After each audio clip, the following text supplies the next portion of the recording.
বন্ধুরা, আজকে আমি মম কিচেন থেকে জয়া মণ্ডল বলছি। আজকে পৌষ সংক্রান্তির দিন আমি 2.5 কেজি দুধের পায়েস বানাবো।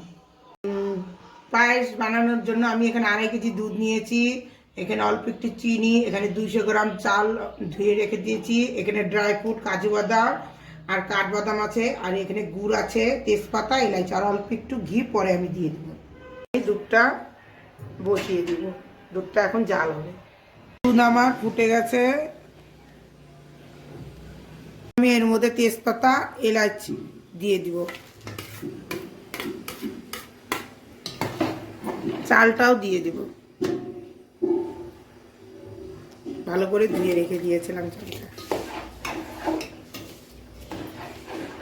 এখন চাল দিয়ে দিয়েছি, এখন ভালো করে চালটা সিদ্ধ হোক। এখন আমি দেখব চাল সিদ্ধ হয়েছে নাকি। সিদ্ধ হয়ে গেছে চাল। এখন আমি এর মধ্যে পুরা গুড়টা দিয়ে দিব।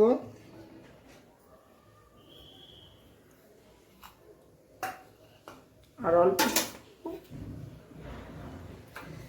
অল্প একটু চিনি দিব। গুড়টা এখন গলবে, গলুক। কি রে,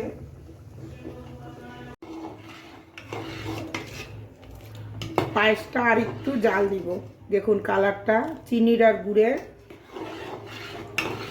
সুন্দর কালার হয়েছে। এর মধ্যে আমি এখন ঘি দিয়ে দিব, এতটা ঘি।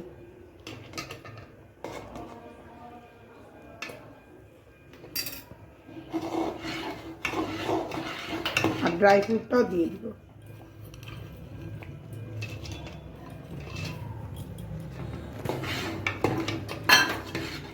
পায়েসটা আমি একটু পাতলা নামাবো, ঠান্ডার দিনে জমে যায়, তাই একটু পাতলা নামাবো।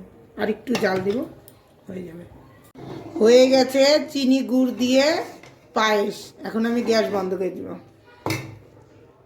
আমার ভিডিওটা পছন্দ হইলে লাইক, শেয়ার, সাবস্ক্রাইব করবেন।